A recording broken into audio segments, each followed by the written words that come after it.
বাতিলের আস্তানাস একাকীদের আস্তানাস উলামায়ে হক্কানি উলামায়ে দেওবন্দি সিলসিলায়ে মাদানী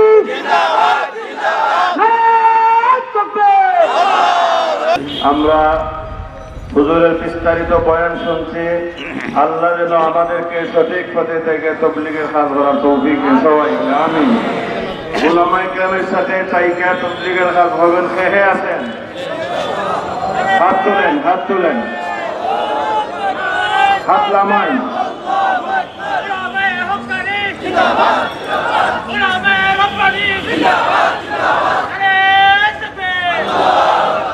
ওনারা বলে আমাদের সাথে ও আলিম আছে। ওনা ফারুক শাহ হুজুর কাকরের জুবাইর শাহ হুজুর আসছিলেন। তারা বলে আমাদের সাথে ও আলিম আছে, তো আলিম। আর আমরা বলি আমরা উলামাদের সাথে আছি। শব্দটার মধ্যে পার্থক্য আছে নি? যারা তো আলিম হল যারা লগে আছে। আচ্ছা হোক ট্রেনের ইঞ্জিন আগে থাকে না পিছিয়ে থাকে? উলামায়ে কেরাম আমাদের ইঞ্জিন না নি ধর্মের লাইনে। আমরা সাথে আলিম আছেন মানে পিছিয়ে আলিম আছেন। আর আমরা যারা তবলিগ করি আমরা আলিমদের পিছিয়ে আছি। আলিমদের পিছিয়ে কে আছেন তবলিগ করার জন্য? আল্লাহ কবুল ফরমাও। আমরা তো আলিমের সাথে নাই। আমরা নুরুল ইসলাম ওলিপুরি দামাত বারাকাতুহুম, নুরুল ইসলাম খান সাউদ দামাত বারাকাতুহুম সুনামগঞ্জ জেলার মার্কাজ উলামায়ে কেরামের তত্ত্বাবধানে আমাদের মল্লিকপুর নতুন টার্মিনালের সাথে আলহামদুলিল্লাহ মার্কাজ যখন বড় হয়ে গেছে, এটা উলামায়ে কেরামের তত্ত্বাবধানে সারা দুনিয়ায় এই মার্কাজ চালু আছে। এই জন্য আমরা আজকে থেকে নিয়ত করি উলামায়ে কেরামের সাথে থেকে আমরা তবলিগ করবো। ঠিক আছে না সবাই? রাজি আছে? এখন দোয়ার আগে যেহেতু ইমাম মসজিদ পরিষদ হুজুর 3 দিন আগে আমাদেরকে টাইম দিচ্ছেন। শনিবার দিবাগত রাত্রে সংবাদ দিচ্ছেন আজকে রবি সোম মঙ্গল 3 দিনের ভিতরে এই বিশাল প্রোগ্রামের প্রস্তুতি নিতে হয়েছে। আল্লাহ যেন এই সংক্ষিপ্ত সময়ের ভিতরে যারা দাওয়াত পাই আইছেন আল্লাহ আপনাদের আশারে কবুল করে সবে আমিন বলেন। এখন সবাই হুজুরের দোয়া চাই এবং হুজুর মুসাফির অবস্থা আছেন। মুসাফিরের তো কবল নি না কবল না। আচ্ছা কে দোয়া চাইন দেখে আত্মুল্লাহ দেখান চাই? সবাই দোয়া চাই। হুজুরের দোয়ার আগে যাবেন না তো আল্লাহর মেহেরবানি। ঠিক আছে, আজকে হুজুরও দেখতেছেন সুনামগঞ্জের লোক যা বলে তা হয়। হুজুর বলছিলেন আগে করি নাও, এরা বয়ানের পরে তো অনেক যায়নি। আমরা ইনশাআল্লাহ সুনামগঞ্জের লোক যাবে না। আপনারা যাইবেন নি? হেও আচ্ছা হুজুর রাজি আছেন আপনারা? মুনাজির ইসলাম আল্লামা ওলিপুরি দামাত বারাকাতুহুম আমাদের মধ্যে আইয়া পৌঁছে গেছেন। হুজুর 2 রাকাত নামাজ পড়ার জন্য গেছেন। ইনশাআল্লাহ আজকে বিস্তারিত আলোচনা করবেন আমরা কেন আজকে দাওয়াত ও তবলিগের মধ্যে বিভক্তি সৃষ্টি হইল। 100 বছর হয়ে গেছে তবলিগেলাদের মায়ের পেটের ভাইয়ের চেয়েও সম্মান করত, মহব্বত করত। আজকে কেন এই বড় বড় উলামায়ে কেরাম আজকে দেশের আনাচে কানাচে যাইয়া এই সাধারণ মুসলমানদেরকে সর্বস্তরের মানুষদেরকে সজাগ করার জন্য এই ভ্রান্ত মতবাদগুলি জাতির সামনে তুলে ধরতেছেন? যারা আল্লাহু আকবার বললে আমরা নির্দ্বিধায় ওনাদের পিছনে নামাজ পড়ি, ওনাদের পিছনে জানাজা পড়ি, ওনাদের পিছনে জুম্মা পড়ি, ওনাদের পিছনে ঈদের বড় জমাত পড়ি। আজকে ওনারা যে কথাগুলি বলবেন এই সব কথাগুলি মানতে কি আমরা সবাই একমত আছি? আল্লাহ তাআলা আমরা সবাইকে ভ্রান্ত মতবাদ থেকে ফিরিয়ে আসার জন্য আল্লাহ তৌফিক দেন। হুজুর চলে আসেন। নারে তাকবীর, নারে তাকবীর, আল্লাহু আকবার। ওলিপুর হুজুর আসছেন, বাতিলরা কাঁপছে, ওলিপুরিরা আসছে, এনাদিরা কাঁপছে, ওলিপুরি আসছে, সাতপুরিরা কাঁপছে, ওলিপুরি আসছে, মুনাজিরা জামান ওলিপুরি জিন্দাবাদ জিন্দাবাদ, মুনাজিরা জামান ওলিপুরি জিন্দাবাদ জিন্দাবাদ, শাইখ তাফসীর ওলিপুরি জিন্দাবাদ জিন্দাবাদ জিন্দাবাদ জিন্দাবাদ।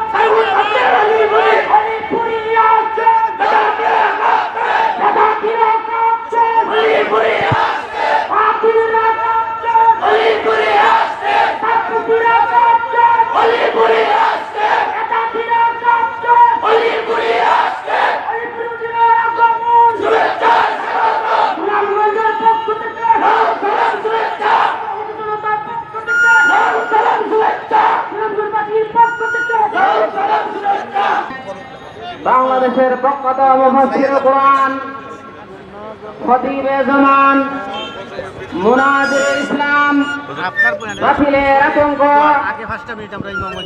আল্লাহুল আল্লাম আল্লামা নুরুল আপনার দোয়া হইলে ইতিমধ্যে হযরতের বয়ান শুরু হয়ে যাবে ইনশাআল্লাহ। নারে তাকবীর। হুজুরকে যে 5 বছর পরে পাইছি, খুশি না বেজা? দেখি তুই আর তোর খেয়ে খুশি দেখি। নারে তাকবীর। আল্লামা ওলিপুরি,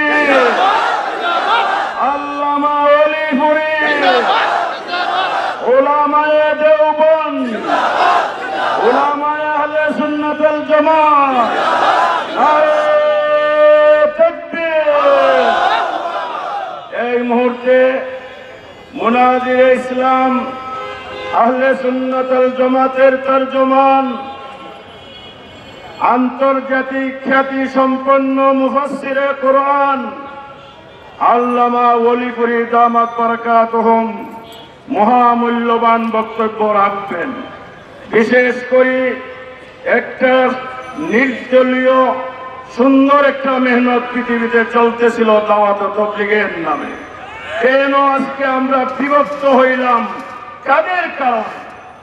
আজকে হুজুর যার কথাকে আমরা দলিল হিসাবে আমরা গ্রহণ করছি, বাংলাদেশের লোক পৃথিবীর বহু দেশে ওলিপুরি সাহেবের নেটের মাধ্যমে লক্ষ লক্ষ লোক হেদায়েতের পথ পাইছে, হেদায়েত মুক্ত হয়েছে। এই জন্য আজকে হুজুরের বিষয়বস্তুই হইল কেন আমরা তাবলীগ নিয়ে বিভক্ত, কেন আজকে আমাদের মধ্যে হানাহানি মারামারি। এই সুন্দর কাজটা কে ফিতনা সৃষ্টি করেছে এবং কেন করেছে, এই ব্যাপারে সবাই বিস্তারিত জানতে চান? একটু সরান, মুসলমানদেরকে জায়গা দেন। দেখেন লোক আসতেছে, লাইন বেঁধে লোক আসতেছে, আপনারা একটু জায়গা করে দেন। ইনশাল্লাহ হুজুর এখন বয়ান করবেন। আমরা যারা বাড়ি ঘরে আছি, মা বোনরা আছেন, তারা একটু কান লাগাইয়া শুনেন। হুজুরের বিস্তারিত আলোচনা হবে। হুজুরের বয়ানের পরে দোয়া না নিয়ে আমি আমার জায়গা থেকে উঠবো না, আমি যাব না। এই নিয়তটা কার কার দেখি? ইনশাল্লাহ না বলে আমি হুজুরের দোয়ার আগে যাব না, ঠিক আছে? মুসলমান যেটা ওয়াদা হয় এটা পুরা করে। আল কারীম ওয়াদা ওয়াফা। এই জন্য মেহরবানি করি হুজুর দোয়ার আগ পর্যন্ত, যেহেতু হুজুর মুসাফির হয়ে গেছেন, মুসাফিরের দোয়া কবুল, হক্কানি উলামায়ে কেরামের দোয়া কবুল। হুজুরের দোয়ার বরকতে লক্ষ লক্ষ মানুষ ক্যান্সার বেমার থেকে মুক্তি পাইয়া গেছে, ব্যবসায় উদার হয়ে গেছে। হুজুররা যে দোয়া করাইয়া তারা আজকে ব্যবসায় প্রতিষ্ঠিত হয়ে গেছে। ছেলেরা পড়া পাইতো না, হুজুরদের দোয়ার বরকতে আজকে আল্লাহ তার ব্রেনকে ভালো করে দিয়েছেন। এই জন্য আমরা সবাইকে হুজুরের দোয়া চাই। মেহরবানি করে যেভাবে দাঁড়াইয়াছেন, হুজুরের দোয়ার আগে কেউ সরব না, এবং আমরা হুজুরের জন্য সবাই দোয়া করব। কমপক্ষে 2 রাকাত নামাজ পড়িয়া আল্লাহ যেন হুজুরকে সুস্থতার সাথে এই গুরু দায়িত্ব জাতির সামনে আদায় করে যাইতে পারেন। এই জন্য কি 2 রাকাত নামাজ পড়িয়া 2 ফোঁটা চোখের পানি দিয়া ওলিপুরি সাহেব হুজুর, খানসা হুজুর সহ আমাদের হক্কানি উলামায়ে কেরামের হায়াত বৃদ্ধির জন্য আপনারা কি 2 রাকাত নামাজ পড়বেন? দেখে পড়বেন, আব্দুল্লাহ দেখাচ্ছেন। আপনার একটা শহীদার দাম 7 আসমান 7 জমিনের চেয়ে দামি। যদি আপনি নামাজ 2 রাকাত দোয়া করেন, আমরা কিছুদিন আগে দেখছিলাম হুজুর অসুস্থ হয়ে গেছেন, আমরা দোয়া করছি না করছি না? হাজার হাজার মাদ্রাসায় দোয়া হয়েছে। এই জন্য আমরা হবিগঞ্জের হুজুরকে হারাইছি, দরগার মুফতি সাহেবকে হারাইছি, করিয়া সাহেব বর্ণার সাহেব হারাইছি, শেখ গাজী নগরীকে আমরা হারাইছি, আনসারী সাহেব। আল্লাহ যেন ওলিপুরি হুজুরের হায়াতের মাঝে আল্লাহ বরকত দেন। আল্লাহ যেন দীর্ঘদিন হুজুরের হায়াতে বাকি রাখেন, সবে আমিন বলি। আমি আর কথা বলবো না, হুজুর এখন গুরুত্বপূর্ণ বক্তব্য রাখবেন। যে তেরফাল আছে বসে যান, বসার জায়গা না দাঁড়িয়ে যান। রাস্তাটা ক্লিয়ার রাখেন, মেহরবানি করে রাস্তা বন্ধ করবেন না। এ পর্যায়ে কালামে পাক থেকে তিলাওয়াত নিয়ে আসবে হাফিজ আব্দুল ফাত্তাহ ফুয়াদ।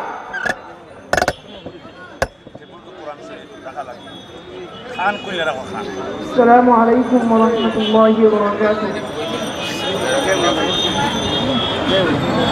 أعوذ بالله من الشيطان الرجيم. بسم الله الرحمن الرحيم. وقال إني ذاهب إلى ربي سيهدين. رب هب لي من الصالحين. فبشرناه بغلام حليم. فلما بلغ معه السعي قال يا بني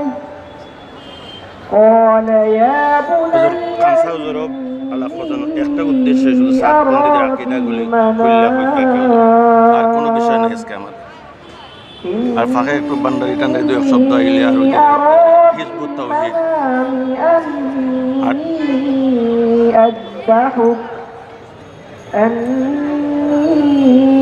أذبحك فانظر ماذا ترى. قال يا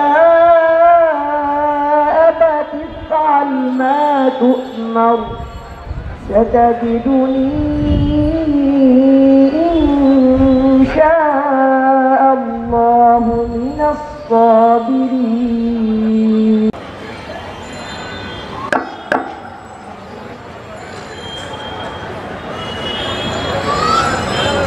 الحمد لله نحمده ونستعينه ونستغفره ونؤمن به ونتوكل عليه ونعوذ بالله من شرور أنفسنا ومن سيئات أعمالنا. من يهده الله فلا مضل له ومن يضلله فلا هادي له. ونشهد أن لا إله إلا الله وحده لا شريك له. ونشهد أن سيدنا ونبينا ومولانا محمدا عبده ورسوله صلى الله تعالى عليه وعلى آله وأصحابه وبارك وسلم. أما بعد فأعوذ بالله من الشيطان الرجيم. بسم الله الرحمن الرحيم. يا أيها الرسول بلغ ما أنزل إليك من ربك وإن لم تفعل فما بلغت رسالته. وقال تعالى في آية أخرى ربنا وبعث فيهم رسولا منهم يتلو عليهم آياتك ويعلمهم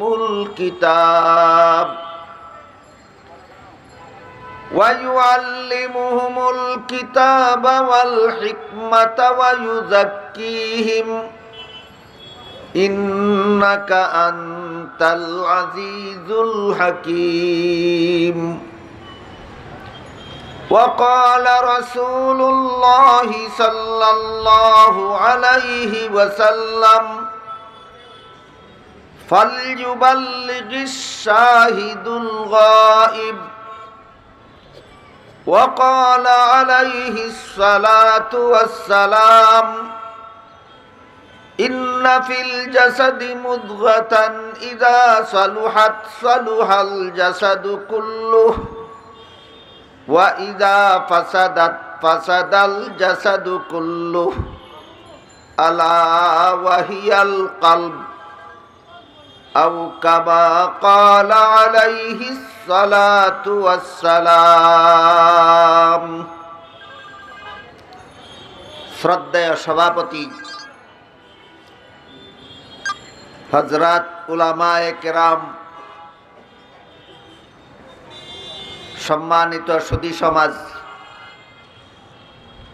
দূর দূরান্ত থেকে আগত সর্বস্তরের মুসলমান ভাইয়েরা আমার ও আমার পর্দানিসীন মা ও বোনেরা, প্রথমেই আমি আয়োজনকারীদের পক্ষ থেকে আপনাদের কাছে একটা উজরখাহি পেশ করতে চাই। সেটা হলো, আমি এখানে পৌঁছা মাত্রই দেখতে পেলাম আপনাদের মাথার উপর প্যান্ডাল নাই, সামিয়ানা নাই, যে কারণে আপনারা রোদে বসে আছেন, রোদে দাঁড়িয়ে আছেন। শীতের দিনে রোদে বসে থাকা তেমন কষ্টকর না হলেও সূর্য আপনাদের মুখ বরাবর, আপনারা সূর্যমুখী হয়ে বসে আছেন, দাঁড়িয়ে আছেন, এতে আপনাদের যে কষ্ট হচ্ছে সেটা আমাদের অনুভূতির বাইরে নয়, আয়োজনকারীদের অনুভূতির বাইরে নয়। কিন্তু তাড়াহুড়া করে আয়োজন করার কারণে এতটুকু খেদমত আপনাদের জন্য করা সম্ভব হলো না। আপনারা তারপরও দ্বীনের খাতিরে কষ্ট স্বীকার করে সূর্যমুখী হয়ে বসে আছেন।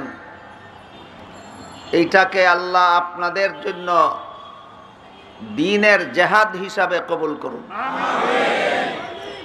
এ ব্যাপারে আমি আশা করি আপনারা কর্তৃপক্ষকে ক্ষমা সুন্দর দৃষ্টিতে দেখবেন এবং যে কষ্ট স্বীকার করে বসে আছেন এইটুকু কষ্টকে দ্বীনের জন্য কুরবানি দিয়েছেন মনে করে মনোযোগ সহকারে কথাগুলি শোনার, বুঝার চেষ্টা করবেন। আমি আপনাদের সামনে পবিত্র কোরআনের একটি আয়াত আর একটি আয়াতের অংশ তিলাওয়াত করেছি এবং হযরত রাসূল করিম সাল্লাল্লাহু আলাইহি ওয়াসাল্লামের এক হাদিসের অংশ আর একটি পূর্ণাঙ্গ হাদিস তিলাওয়াত করেছি।